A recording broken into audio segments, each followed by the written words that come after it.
అరే నియంగా చెప్పరా నువ్వు ఎవల కోటేస్తావో. అప్పుడైతే గా పార్టీకి వేసినా గానీ ఇప్పుడు వేయనురా. మరి దేనికేస్తావురా? ఈసారి గాళ్ళకేస్తారా పక్క. అవురా వెంకటి, మీ పార్టీ ఇప్పుడన్నా గెలుస్తాదిరా. నాకేమెరికనే, నేనే ఏరే గుర్తుకేద్దామనుకుంటున్నా.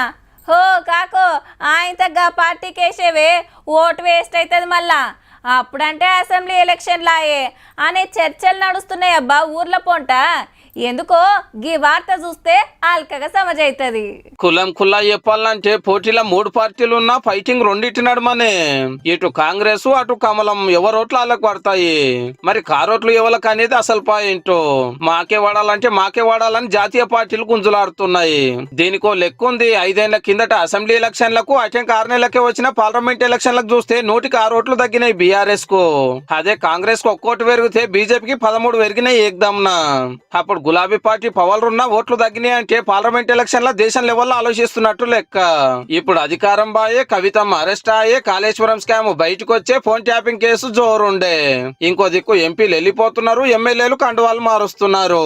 కాబట్టి బీఆర్ఎస్ అభిమానుల ఓట్ల కోసానికి ఈ 2 పార్టీలు తనలాడుతున్నాయి అన్నట్టు. సమాన బలం ఉన్న కాడ కారు బలగం చూపిస్తే ఆ సీట్లు కూడా గెలుస్తామని మనోళ్ళు ఆపొచ్చానా. ఈడ పవర్ ఉన్నాం కాబట్టి మాకే ఓటేస్తారు. ఆర్టిస్టులా తిరిగి అక్కలంతా షెయినే గెలిపిస్తారు. గ్యారంటీలు పక్కా అమలు చేస్తున్నాము, కమలానికి తెలంగాణలో తావుండదు అనేది కాంగ్రెస్ పార్టీ వాళ్ళ మాట. మా మోడీ సారీలు వాడికే జై కొడతారు. కాంగ్రెస్ పని ఖతమైంది, మాకు బలగం పెరుగుతుందని బీజేపీ లీడర్లు అంటున్నారు. ఎవల మాట ఎట్టున్నా ఓటర్ దేవుళ్ళ మనసులు ఏమున్నదో వచ్చే నెల 13 తారీఖు నాడు బయట పెడతారు. జూన్ 4 నాడు మనకి ఎరుకైతది.